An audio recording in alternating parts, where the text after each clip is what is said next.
নমস্কার, দ্য ওয়ালে আপনাদের স্বাগত। আজকের বিষয়, শেখ হাসিনাকে পূর্ণ রাষ্ট্রীয় মর্যাদায় অতিথি হিসেবে রাখার জন্যে ভারত সরকারের কাছে সুপারিশ করল ভারতের সংসদীয় কমিটি।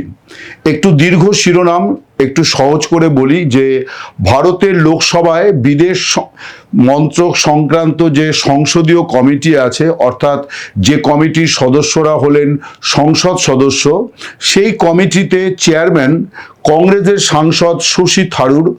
এই শশী থারুরের নেতৃত্বে বৃহস্পতিবার দিল্লিতে সংসদীয় কমিটির বৈঠক হয়েছে এবং সেই বৈঠকের পর একটি পূর্ণাঙ্গ রিপোর্ট, এই রিপোর্ট মানে হচ্ছে যে এই সংসদীয় কমিটির বিগত এক বছরের পুরো রিপোর্ট তারা গতকাল সরকারিভাবে পেশ করেছে, অর্থাৎ সরকারের হাতে সমর্পণ করেছে যে এই হচ্ছে সংসদীয় কমিটির রিপোর্ট। সেই রিপোর্টে শেখ হাসিনার ভারতে অবস্থানের প্রসঙ্গটিও কিন্তু আলাদা করে উল্লেখ করা আছে। বাংলাদেশ সম্পর্কে বিস্তর কথা বলা আছে সেখানে, এবং তার মধ্যে আলাদা করে একটি প্যারা আছে শেখ হাসিনার ভারতে অবস্থান। শেখ হাসিনার ভারতের অবস্থানকে ভারতের সংসদীয় কমিটি কিভাবে দেখে না, তারা বলেছে যে শেখ হাসিনাকে যে ভারতে থাকতে দেওয়া হয়েছে, তাকে তিনি আসার পর ভারত সরকার যে তাকে গ্রহণ করেছে, এটা ভারতের সুপ্রাচীন ঐতিহ্যের একটি অংশ, অর্থাৎ যেটাকে ভারতের তরফে বলা হয় অতিথি দেবো ভব, অর্থাৎ অতিথি সেই ঈশ্বর, তিনি ভগবান। অর্থাৎ অতিথির সঙ্গে এমন আচরণ করতে হবে যেন তার সব কিছু সুরক্ষিত থাকে, তিনি যেন তার ভারতের আতিথেয়তায় কোনোভাবে আঘাত না পান, তিনি যেন ভারতের আতিথেয়তায় সন্তুষ্ট থাকেন। আমি একেবারে কমিটির রিপোর্টের একটি বাংলা তর্জমা আপনাদের শোনাচ্ছি। কমিটি সেখানে বলেছে যে কমিটি লক্ষ্য করেছে যে বাংলাদেশের প্রাক্তন প্রধানমন্ত্রী শেখ হাসিনার ভারতে অবস্থান এবং এ বিষয়ে ভারতের দৃষ্টিভঙ্গি মূলত চরম দুর্দশা বা অস্তিত্বের সংকটের সম্মুখীন ব্যক্তিদের আশ্রয় প্রদানের সেই সভ্যতাগত ঐতিহ্যের উপর ভিত্তি করে গড়ে উঠেছে। কমিটিকে আরও জানানো হয়েছে যে ভারত সরকার তাকে কোনো রাজনৈতিক মঞ্চ প্রদান করছে না, কিংবা ভারতীয় ভূখণ্ড থেকে কোনো ধরনের কার্যকলাপ পরিচালনার সুযোগও দিচ্ছে না। এখন এই যে দ্বিতীয় লাইনটি আমি পড়ে শোনালাম, এই দ্বিতীয় লাইনটি নিয়ে ভারতে বাংলাদেশে দু জায়গাতেই কিছু কথাবার্তা হচ্ছে যে ভারত সরকার শেখ হাসিনাকে বোধহয় একেবারে রাজনীতি থেকেই অবসর নিতে বলেছে, এইরকম একটি বিষয়। কিন্তু আদতে বিষয়টি কিন্তু তা নয়। ভারত সরকার কমিটিকে যা জানিয়েছে, কমিটি সেইটা উল্লেখ করেছে। আমি প্রথম অংশটি বলি যে শেখ হাসিনা সম্পর্কে ভারতের সংসদীয় কমিটি তার এই রিপোর্টের গুরুত্ব কতটা। এই গুরুত্ব এক কথায় অপরিসীম। তার কারণ বিশেষ করে শেখ হাসিনার ক্ষেত্রে এই কারণে অপরিসীম যে শেখ হাসিনা যে ভারতে আশ্রয়ে আছেন, ভারত সরকার যে তাকে আশ্রয় দিয়েছে বিপদের সময়, এই সিদ্ধান্তটি ভারত সরকার তাৎক্ষণিকভাবে নিয়েছিল বটে, কিন্তু এই সিদ্ধান্তটি ভারতের লোকসভায় বা ভারতের সংসদে পার্লামেন্টে যে দলগুলি আছে, অর্থাৎ BJP, Congress, CPM, CPI, Trinamool Congress, Samajwadi party, DMK, Akali দল, অনেক অসংখ্য পার্টি আছে যারা ভারতের লোকসভা এবং রাজ্যসভার সদস্য, তাদের প্রতিনিধিদের নিয়ে একটি বৈঠক হয়েছিল 6ই আগস্ট 2024 সংসদ ভবনে। সেই বৈঠকে ভারতের বিদেশমন্ত্রী এস জয়শঙ্কর সেখানে জানান যে কি পরিস্থিতিতে ভারত সরকার শেখ হাসিনাকে আশ্রয় দিয়েছে।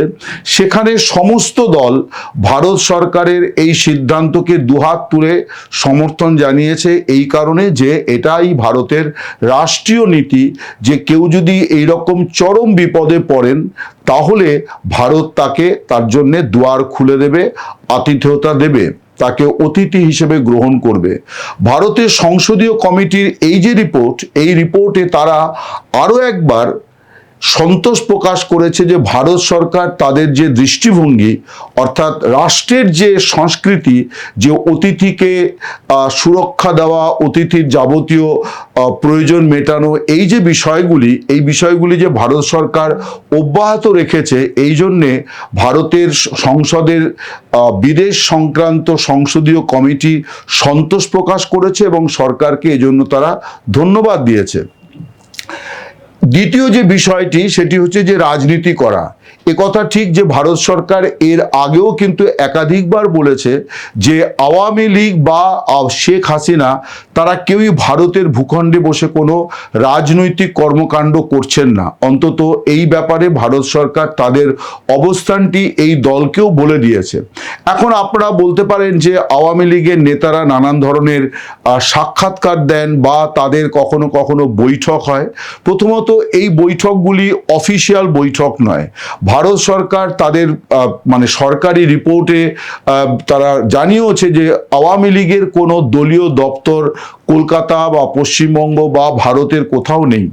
শেখ হাসিনা ধরে নেওয়া হয় তিনি দিল্লিতে আছেন। সুরক্ষার জন্যে এটা আমিও কিন্তু দায়িত্ব নিয়ে বলতে পারবো না, কারণ আমি জানিও না যে শেখ হাসিনা ভারতের ঠিক কোথায় অবস্থান করছেন। তিনি কি দিল্লিতে আছেন, নাকি দিল্লির বাইরে কোথাও আছেন, নাকি বাংলাদেশ সীমান্ত লাগোয়া ভারতের কোনো প্রদেশে আছেন, বা এই যে আমি যেখান থেকে কথা বলছি কলকাতা শহর, এই শহরেই যে তিনি অবস্থান করছেন না তারও কিন্তু আমি অন্তত গ্যারান্টি দিয়ে বলতে পারবো না। এই জন্যে বলতে পারবো না যে এটা জানার কোনো সুযোগ আমার হয়নি বা হবে বলেও চট করে এটা আমার মনে হয় না। তার কারণ ভারত সরকার শেখ হাসিনার নিরাপত্তার বিষয়ে চূড়ান্ত সতর্কতা অবলম্বন করে আসছে এবং সেটা অব্যাহত আছে। শেখ হাসিনা যে কথা বলেন, তার যে দায় মুক্তি প্রোগ্রামে তিনি যে কথা বলেন বা বিভিন্ন সোশ্যাল মিডিয়াতে তিনি তার দলের লোকজনের সঙ্গে যে কথা বলেন, সেটা কিন্তু কোনো প্রকাশ্য রাজনৈতিক কর্মকাণ্ড নয়। এই বিষয়েও কিন্তু ভারতের যে ব্যাখ্যা, সেই ব্যাখ্যাটি ভারতের প্রধানমন্ত্রী দিয়েছেন বলে বাংলাদেশের সাবেক প্রধান উপদেষ্টা মোহাম্মদ ইউনূস তিনি প্রকাশ্যে জানিয়েছিলেন। সেটি কিরকম না, 2025-এর এপ্রিলে আপনাদের মনে থাকবে যে ব্যাংককে বিমস্টেক সম্মেলনের ফাঁকে মোহাম্মদ ইউনূসের অনুরোধে ভারতের প্রধানমন্ত্রী নরেন্দ্র মোদী তার সঙ্গে একটি দ্বিপাক্ষিক বৈঠকের বসেছিলেন। সেই বৈঠকে মোহাম্মদ ইউনূস তিনি পরবর্তীকালে বৈঠকের পরে তিনি দাবি করেছেন যে তিনি নরেন্দ্র মোদীকে বলেছিলেন যে শেখ হাসিনাকে আপনারা আশ্রয় দিয়েছেন, ঠিক আছে তিনি ওখানে থাকুন, কিন্তু তিনি যেন ওখানে বসে যে রাজনৈতিক বক্তব্য দিচ্ছেন এইটা আপনারা বন্ধ করুন। জবাবে নরেন্দ্র মোদী কি বলেছিলেন না, নরেন্দ্র মোদীর বক্তব্য কিন্তু নরেন্দ্র মোদীও প্রকাশ করেননি, ভারত সরকারও প্রকাশ করেনি, প্রকাশ করেছেন মোহাম্মদ ইউনূস। মোহাম্মদ ইউনূস প্রকাশ্যেই জানিয়েছিলেন যে নরেন্দ্র মোদী এই কথার জবাবে তাকে বলেন যে ভারতে সমাজ মাধ্যমে কথা বলার অধিকার সকলের জন্যই আছে, ফলে আলাদা করে কোনো কে অতিথি আর কে দেশের নাগরিক এই বিষয়ে কোনো ভাগাভাগির বিষয়টি নেই। ফলে শেখ হাসিনা যদি সমাজ মাধ্যমে কোনো কথা বলেন তার মুখে তালাচাবি লাগাতে যাবে না ভারত সরকার। এটি হলো ভারত সরকারের প্রথম একটি অবস্থান। দ্বিতীয়ত যেটা আমার কাছে যেটুকু যা খবর, যে শেখ হাসিনা যে সমাজ মাধ্যম ব্যবহার করেন সেগুলো ভারতীয় ডোমেইন নয়, তিনি অন্য কোনো ডোমেইন ব্যবহার করেন। ফলে কথা তিনি যেটা বলেন সেটা হচ্ছে তিনি তার দলের যারা নিপীড়িত, শোষিত, বঞ্চিত যারা এই মুহূর্তে তাদের সঙ্গে একটি মাত্র প্রকাশ্য প্রোগ্রাম, সেটি হচ্ছে দায় মুক্তি বলে আওয়ামী লীগের একটি নিয়মিত প্রোগ্রাম আছে। এই যে আগামীকাল শনিবার, আবার আগামীকাল শনিবার রাত 9টায় বাংলাদেশ সময় রাত 9টায় শেখ হাসিনা ওই ফেসবুকে যারা আক্রান্ত ব্যক্তি, যারা অসুস্থ আছেন এখন বা যারা মারা গিয়েছেন তাদের পরিবার পরিজনের সঙ্গে তিনি কথা বলবেন এবং শেষ পর্যন্ত তিনি একটি ভাষণও দেবেন। এছাড়া তিনি যে কর্মকাণ্ডগুলি করেন, অর্থাৎ তিনি যে কথাবার্তা বলেন সেগুলো কিন্তু খুব সাধারণ, অর্থাৎ একজন অতিথি তাকে কিন্তু ওইভাবে মুখে লিকোপ্লাস চেপে দেওয়ার কোনো মানসিকতা বা কোনো ভাবনা ভারত সরকারের নেই। ওই অধিকারটুকু কিন্তু একজন ব্যক্তির, তিনি স্বদেশী হন আর বিদেশি হন, তারও আছে। আপনারা জানবেন যে তসলিমা নাসরিন ভারতে আশ্রয়ে আছেন।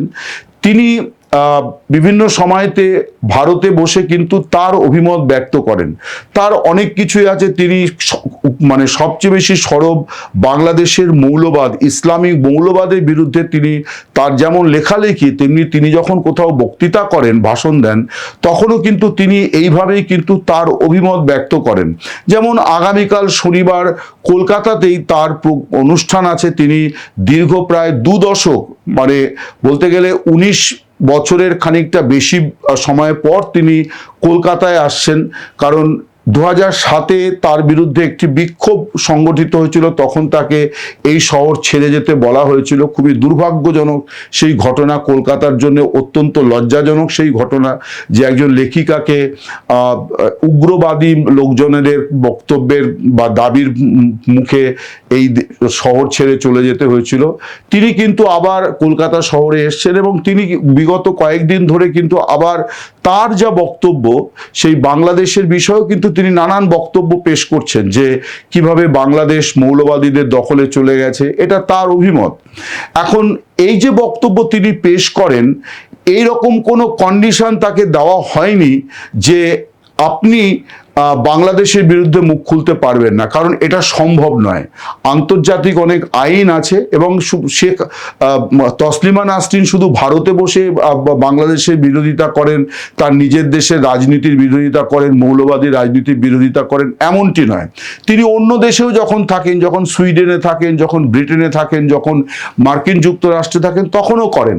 সব দেশের ক্ষেত্রেই কিন্তু এই একই আইন বলবৎ আছে যে ব্যক্তি তার বক্তব্য বলতে পারেন। কেউ সেটাকে রাজনীতি বলতে পারেন, কেউ সেটাকে বলতে পারেন হস্তক্ষেপ বলতে পারেন, কিন্তু এটা তো একটা অভিমত।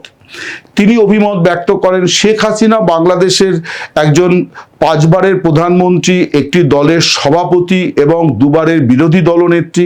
তার একটা দীর্ঘ রাজনৈতিক জীবন আছে। তিনি বাংলাদেশের ঘটনা প্রবাহ নিয়ে তার অভিমত ব্যক্ত করেন, কিন্তু তাকে মানে তিনি দিল্লিতে কোনো মিটিং মিছিল জমায়েত করছেন এই বিষয়টি তো নেই, এই বিষয়টি নেই। বরং এই ধরনের কর্মকাণ্ডের অভিযোগ নিকট অতীতে বাংলাদেশের বিরুদ্ধে ছিল, যে বেশ কিছু ভারত বিরোধী বিচ্ছিন্নতাবাদী নেতা তারা সেখানে কিন্তু রীতিমতো প্রকাশ্যে তাদের তৎপরতা চালিয়ে যাচ্ছিলেন। এখনো ভারত মনে করে যে বেশ কিছু ভারত বিরোধী গোষ্ঠী বাংলাদেশে সক্রিয়। এবং এই প্রসঙ্গে আপনাদের বলি যে রিপোর্টটি নিয়ে বাংলাদেশের কিছু মিডিয়া আলোচনা করছে, ভারতেরও কোনো মিডিয়া আলোচনা করছে, আমি রিপোর্টটা পূর্ণাঙ্গ রিপোর্টটাই পড়েছি, দীর্ঘ রিপোর্ট, খুব ধৈর্য ধরে পড়তে হবে। সেই রিপোর্টটাকে যদি পূর্ণাঙ্গ রিপোর্টটাকে যদি বিবেচনায় নেওয়া হয়, তাহলে ভারতের সংসদীয় কমিটি, শশী থারুরের নেতৃত্বাধীন সংসদীয় কমিটি, তারা কিন্তু বাংলাদেশের চলতি বাংলাদেশ নিয়ে গভীর উদ্বেগ প্রকাশ করেছেন। তারা বলছেন যে সেখানে যেভাবে জঙ্গিবাদ, মৌলবাদ মাথাচাড়া দিচ্ছে এবং বিশেষ করে 71-এর মুক্তিযুদ্ধকে যেভাবে লঘু করা হচ্ছে এবং ভারতের ভূমিকাকে যেভাবে অস্বীকার করার চেষ্টা হচ্ছে এবং যুব সমাজ যেভাবে মুক্তিযুদ্ধের চেতনা বিরোধী মনোভাব তাদের মধ্যে জাগ্রত হচ্ছে, ভারতের সংসদীয় কমিটি এই বিষয়ে অত্যন্ত উদ্বিগ্ন। তারা ভারত সরকারকে বলেছে যে এই বিষয়টি কিভাবে কি করা যায় তাই নিয়ে বাংলাদেশ সরকারের সঙ্গে কথা বলতে হবে। বাংলাদেশের অভ্যন্তরে জঙ্গিদের যে তৎপরতা শুরু হয়েছে, বিশেষ করে 2024-এর 5 আগস্ট, খুব নির্দিষ্ট করে তারা বলেছেন যে 2024-এর 5 আগস্ট পরবর্তী বাংলাদেশ নিয়ে ভারতের সংসদীয় কমিটি অত্যন্ত উদ্বিগ্ন। তারা উদ্বেগ প্রকাশ করেছে যে যেভাবে দাগি আসামি, জঙ্গি, এদেরকে কারাগার থেকে ছেড়ে দেওয়া হয়েছে, অস্ত্র তাদের হাতে আছে এবং তারা কি ভয়ঙ্কর হতে পারে সেই বিষয় নিয়ে প্রবলভাবে তারা উদ্বেগ প্রকাশ করেছে। তারা উদ্বেগ প্রকাশ করেছে বাংলাদেশের সংখ্যালঘুদের দুরবস্থা, তাদের উপর নিপীড়ন, নির্যাতনের ঘটনাগুলি নিয়ে তারা ভারত সরকারকে বলেছে যে ভারত সরকারের কাজ হবে এই বিষয়গুলি নিয়ে বাংলাদেশ সরকারের দৃষ্টি আকর্ষণ করা। একথাও ঠিক যে বাংলাদেশে যে একটি নির্বাচন হয়েছে, সেই নির্বাচনটাকে তারা গ্রহণ করেছে ইতিবাচক বলেই, একটা ইতিবাচক পদক্ষেপ বলেই গ্রহণ করেছে। কিন্তু একই সঙ্গে তারা বলে দিয়েছে যে ভারতের সংসদীয় কমিটি মনে করে যে বাংলাদেশের রাজনীতিতে অন্তর্ভুক্তির সংস্কৃতিটা ফেরানো অত্যন্ত জরুরি। অর্থাৎ তারা একথাই বলতে চেয়েছে যে আওয়ামী লীগকে যেভাবে নিষিদ্ধ করে রাখা হয়েছে তাদের কার্যক্রম, তার ফলে গণতন্ত্র বিপন্ন হচ্ছে। একাধিক জায়গায় কমিটি এই কথাটি বলেছে যে inclusive politics, inclusive Democratic flavour বাংলাদেশের রাজনীতিতে আনা দরকার। এই কথাটি তারা বলেছে যে এই ব্যাপারেও যেন ভারত সরকার বাংলাদেশ সরকারের সঙ্গে কথা বলে। অর্থাৎ কমিটি কিন্তু প্রবলভাবে উদ্বেগ প্রকাশ করেছে চলতি বাংলাদেশের পরিস্থিতি নিয়ে। যদিও তারা বিএনপি সরকারকে, তারেক রহমানের সরকারকে স্বাগত জানিয়েছে এবং ভারতের প্রধানমন্ত্রী যে তারেক রহমানকে আমন্ত্রণ জানিয়েছেন, এই সমস্ত বিষয়গুলোতেই সংসদীয় কমিটি ভারত সরকারকে সাধুবাদ দিয়েছে, বলেছে এগুলি সঠিক পদক্ষেপ। কিন্তু একই সঙ্গে তারেক রহমানের নেতৃত্বাধীন আজকের বাংলাদেশ নিয়েও কিন্তু তারা সমানভাবে উদ্বেগ প্রকাশ করেছে, যেভাবে তারা উদ্বেগ প্রকাশ করেছিল এর আগে ইউনূস সরকারের জমানাকে কেন্দ্র করে।